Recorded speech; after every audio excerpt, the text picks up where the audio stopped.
Indians scattered on dawn's highway bleeding. Ghosts crowd the young child's fragile eggshell mind.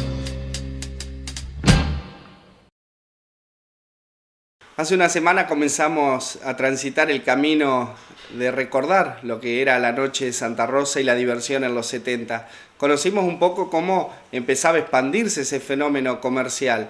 Y para esta emisión ya nos centramos en locales como Cascote, El Pionero, Coquesi, Adlon y una eterna lista que reunía a toda la juventud, y también vamos a conocer la música que los movilizaba. A principios de los 70, el mapa de Santa Rosa comenzaba a poblarse de boliches y locales nocturnos que respondían a un clima juvenil enardecido, ávido de diversión y de cambios.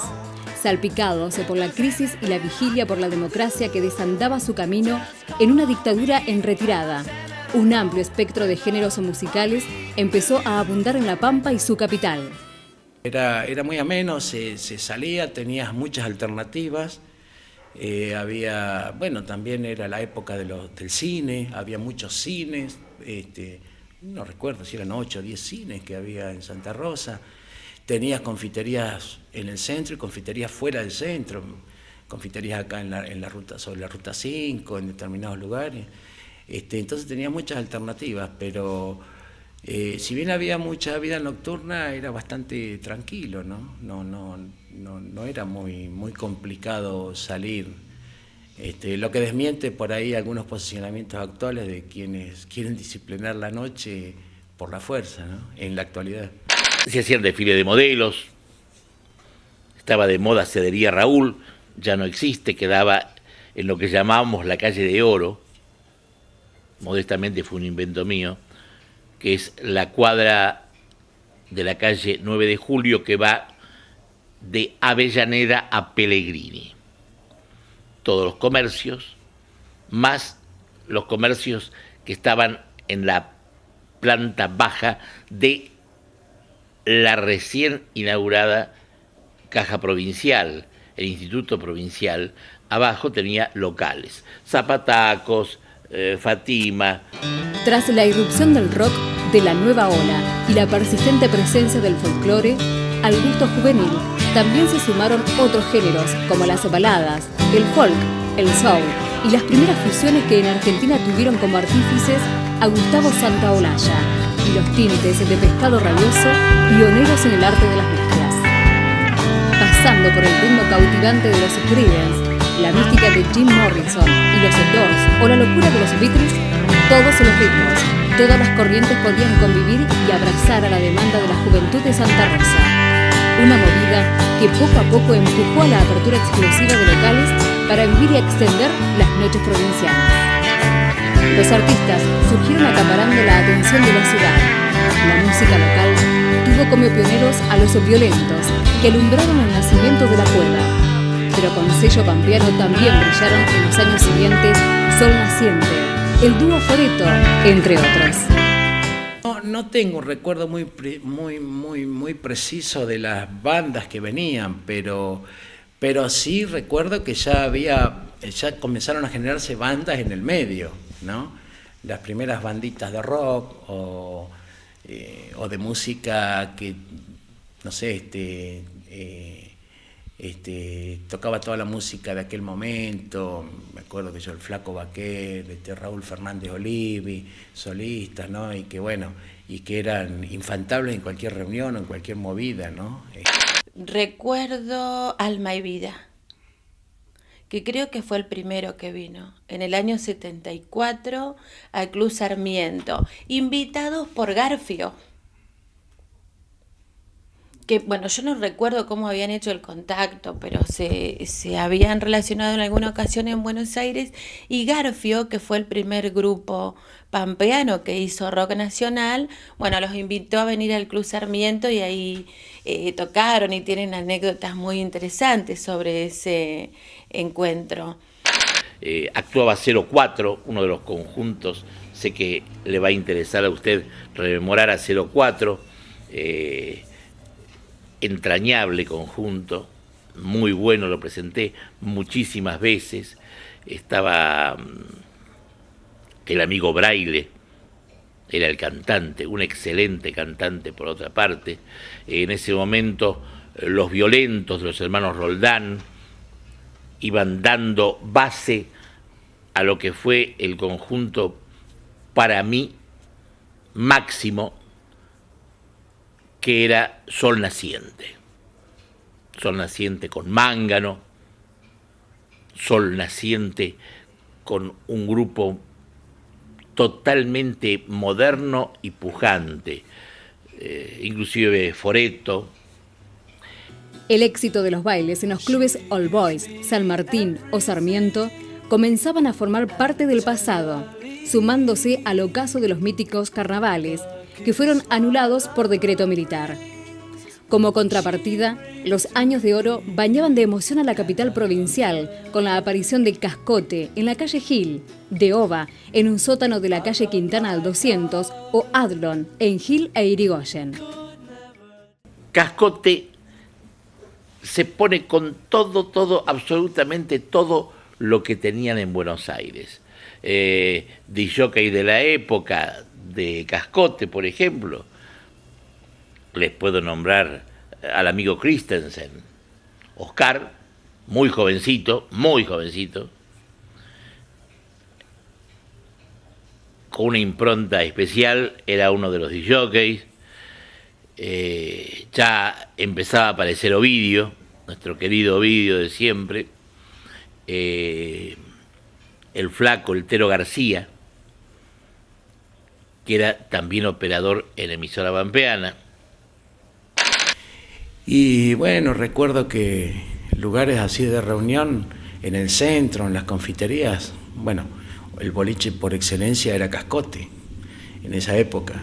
Primero era un reducto muy chico, reducido, luego se amplió, y bueno, ahí se concentraba la noche, ¿no? Básicamente, Cascote, después una confitería ahí frente a la plaza, que también hizo época Adlon, en la esquina de la plaza. Estaba Ova, que es el edificio que está frente a lo que era el mercado municipal, que ahora se llama Mercado de Artes. Era chico, era un subsuelo. Estaba también frente a la plaza otro boliche muy simpático, que era una whiskería. También formaban parte de la escena nocturna locales como Capri, Brujas, Siroco, Samurai, Gringo, Tobruk, Maurice, Spacio, El Gato Negro Coquesi, Le Club, ubicado en la planta alta del Club Santa Rosa, o Lenoir, más tarde convertido en Piedra Azul. Antes de Garfio hubo otros grupos, existieron varios grupos. Cuando yo te hablaba de la Cueva de los Violentos, por ejemplo, ese primer boliche fue generado por integrantes del grupo de Los Violentos, que es la segunda banda del rock pampeano. Después de la Cueva de los Violentos, el boliche pasa a llamarse en el año 68 04. 04 también, boîte le decían en ese momento. Es una boîte que, bueno, abre sus puertas gracias a la gestión de uno de los muchachos, de los integrantes del grupo 04, que son Julio Braille y el Negro Mancilla. No es que no hubiera donde ir a bailar. Estaba Coquelle en la ruta, decía, está en la ruta, lejos. Que era música melódica, era lo que ahora llaman los lentos. Nunca me expliqué por qué se llaman los lentos, pero bueno. El bolero existió absolutamente siempre, nunca dijeron lento. Se traía ropa, música. En aquel tiempo Ibiza era todo desnudo, las playas. Y para nosotros fue una novedad. Después de eso pasó a los 30 años acá, o sea, muy avanzado Ibiza. Y todo eso tratamos de una forma o de otra transmitir todo lo que venía para esta sociedad, que a los 30 años recién empezó a llegar todo eso acá a la Argentina. O sea que en eso fuimos unos iluminados, que fue una persona de acá a vivir a Ibiza, y nosotros por esa causa llegamos allá a Europa y llegamos a Isla, y bueno, ahí volcábamos toda la noche, se volcaba mucho, o sea que estábamos muy en contacto con la noche internacional y con toda la gente. Eso se trata. La acción giraba un entorno de lugares relacionados a la juventud y a sus inquietudes nacientes, como la mítica librería Vagos, la whiskería Isis, un lugar de paso o de previa de la noche, o el local de ropa Isidoro C., en el que Beto Naval imponía aquella moda de solapas exageradas y pantalones Oxford, importadas tras un fugaz viaje a Ibiza. Yo llegué en el 63 de General Hacha y bueno, me pusieron el casquero naval cuando llegué acá. Y bueno, empecé a vivir acá en el centro, enseguida me conocieron.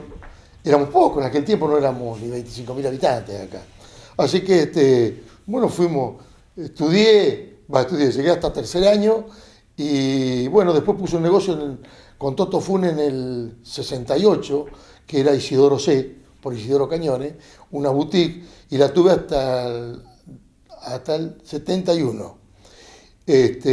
Bueno, entonces manejábamos toda la parte de lo que era ropa, me compraba, todos los amigos míos me compraban ropa a mí, y todos los sábados se vestían todos, porque los sábados normalmente se iba a comprar algo a la mañana, porque daba el poder adquisitivo, y entonces para la noche encontrarlos todos vestidos con ropa nueva, y después empezamos también a viajar a Ibiza, que estaba Jorge Fiol, y ya sabíamos que era Ibiza, que era una isla que en aquel tiempo no sabíamos ni que existía, nada más que por Jorge Fiol, que estaba acá en Isa, con Angusar, lo ayudaba a él y después se fue, cosas de la vida, se fue a Ibiza. Y ahí aparecimos nosotros y traíamos todo lo de Ibiza para acá. De ahí que arranca Lalo Fumagalli con la parte de los boliches. Lalo había ido ya a Ibiza conmigo. Y entonces ya teníamos hasta a nivel internacional la noche, porque directamente de Ibiza, que fue en el 70, fue toda la movida más grande del mundo, estuvo en Ibiza. La capital, que era ya todo un clásico por esa época, y el Águila, que estaba decayendo, era un lugar que se frecuentaba, pero no tanto, era una confitería muy antigua, ¿no?, para nosotros. Estaba Tragos Isis. Hay un local que te quiero señalar como puntual. Lo que hoy sería encontrarnos, vamos a tomar un aperitivo. ¿Dónde nos encontramos? Tragos Isis. Era un local chiquito, angosto. Estaba en la calle Coronel Gil, en la otra cuadra del Banco Nación, por la misma vereda. Johnny lo hace, lo decora, tipo caverna, con las paredes espatuladas, y pone algunas obras de arte. Luego se lo vende en pleno éxito. Era una whiskería que estaba abierta a la tarde y a la noche. Se lo vende a Brusone, un pintor con su esposa pintora, dos artistas entrañables, que le ponen galería de arte al mismo tiempo. Y ahí nos encontrábamos todos.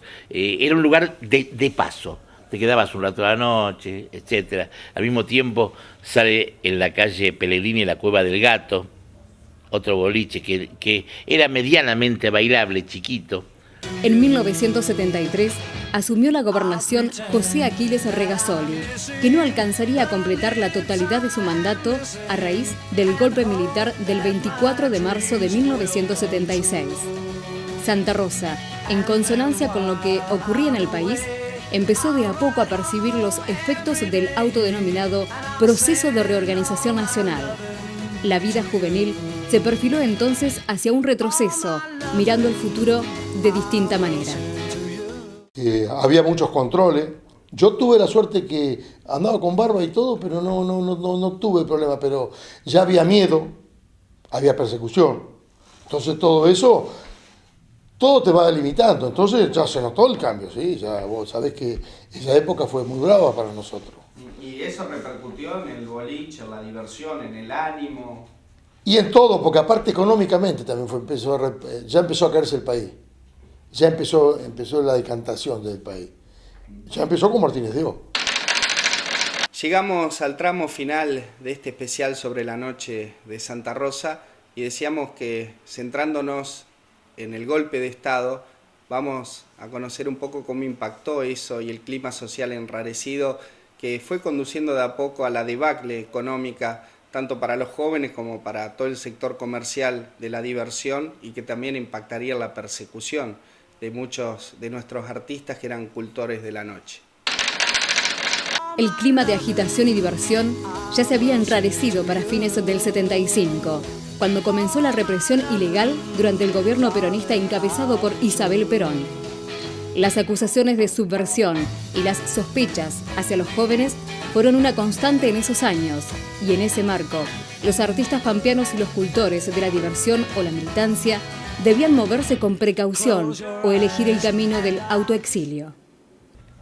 Era, y ustedes que son jóvenes remítanse no a la palabra de Dinarde, sino a la de los diarios de época, casi celebraban el golpe de Estado.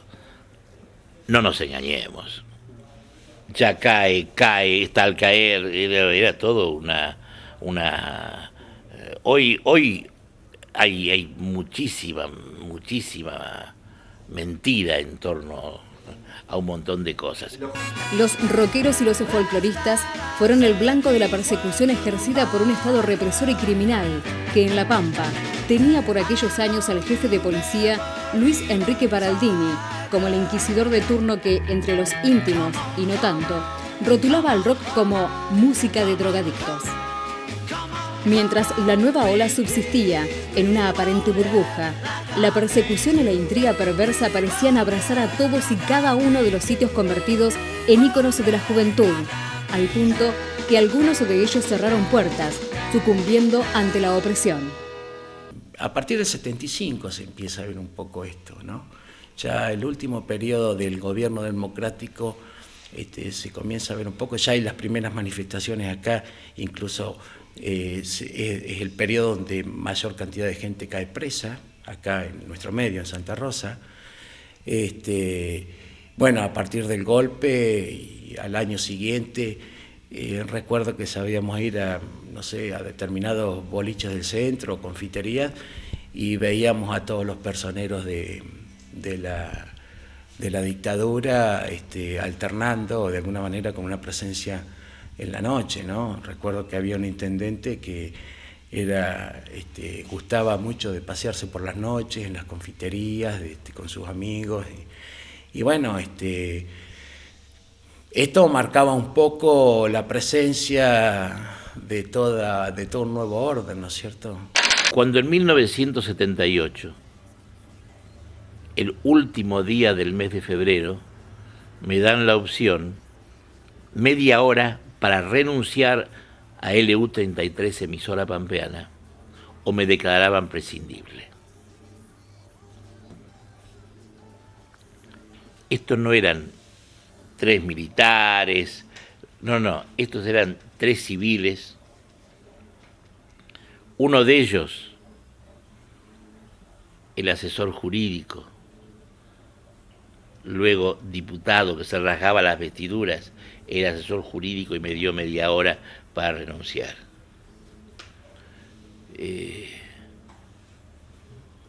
No lo voy a nombrar, ya falleció y bueno, ya no tiene copete. La nota. El otro, el director artístico, está ciego, era compañero mío, de la primera hora. Me fueron acosando, ¿y saben por qué? Por poner como cortina musical la introducción, obviamente como toda introducción no cantada, del tema Dulce Dañera de Víctor Heredia. Soy el único de emisora pampeana que en esa época tuvo que dejar de trabajar. En media hora, de las 12:30 a la 1, pude venir al correo que está en este mismo edificio, en la planta baja, para enviar un telegrama. No nos podemos olvidar de que no había pasado lo más terrible de nuestra historia que vino después, y que también un poco como generación nos tuvo como protagonistas, ¿no? Y como víctimas. Hoy en día, sí, con la proyección que te da el tiempo, bueno, por ahí algunas maneras actuales, yo considero que son consecuencia lógica de 30 años muy, muy malos que nos tocó vivir, ¿no es cierto? Bueno, además otra de las cosas que sucedía por ahí a esta gente, sobre todo a la gente que hacía música rock, es que sufrían mucho los prejuicios de la ciudad, eran muy criticados por la manera de vestirse, por el uso del pelo largo, por los hábitos musicales. Bueno, y los hacían diferentes, porque una cosa era, bueno, el público nuevo olero y otra cosa era el público rockero. El nuevo olero era el despreocupado, el que estaba todo bien en el mundo y que disfrutaba nada más de la música. Pero la música rock ya era diferente, ya tenía un compromiso social más acentuado y que, bueno, fue una especie de... la música rock fue una manera de romper el silencio social que existía en esta sociedad y en la sociedad del país. La noche siguió siendo noche. Más allá del rumbo que marcaba la nocturnidad, para fines de los 70, las nuevas generaciones naufragaban en medio de la persecución y el terror. Y allí el rock se estableció como una válvula de escape para aquella sociedad que se percibía amenazada, perseguida y aniquilada silenciosamente. Yo los podría definir como años de compromiso, como años de participación, y yo creo que también como una época previa a un desmantelamiento bastante importante que por ahí ni siquiera teníamos mucha idea de lo que estaba por venir. Y bueno, por ahí el hecho de poder ejercer la memoria, de poder recordar aquellos momentos y de poder contarles, si eventualmente algún chico está mirando esto, de que bueno, de que hubo una época que fue de mucho compromiso y tendríamos que seguir reeditándola y trabajándola porque hay mucho para recomponer.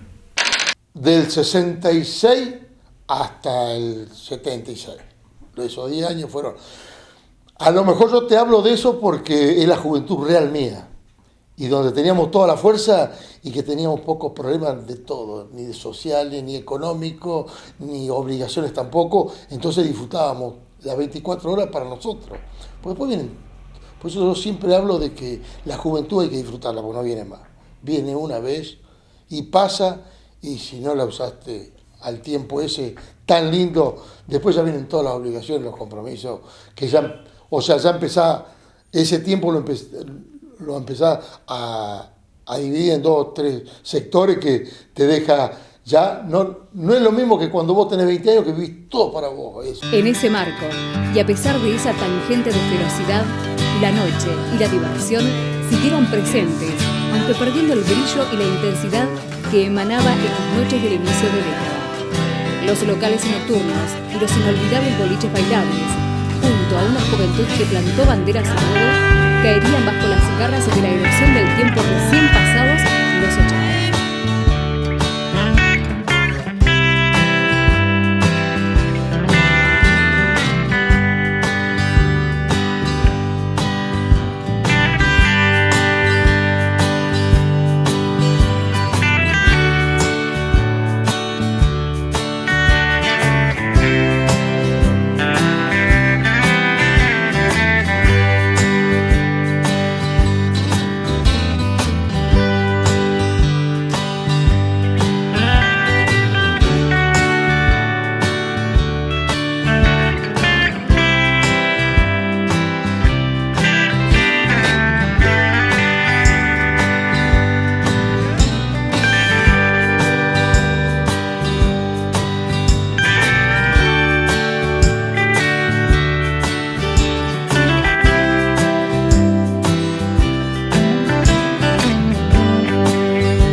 Termina nuestro viaje sobre este hecho trascendental que fue para nuestra historia, como el surgimiento de una identidad propia de la juventud que en base a la diversión y el nacimiento del rock logró instalarse como un elemento de protesta y de control constante de lo que era la política y con sus reclamos que siempre tenían que ver en pos de un futuro mejor.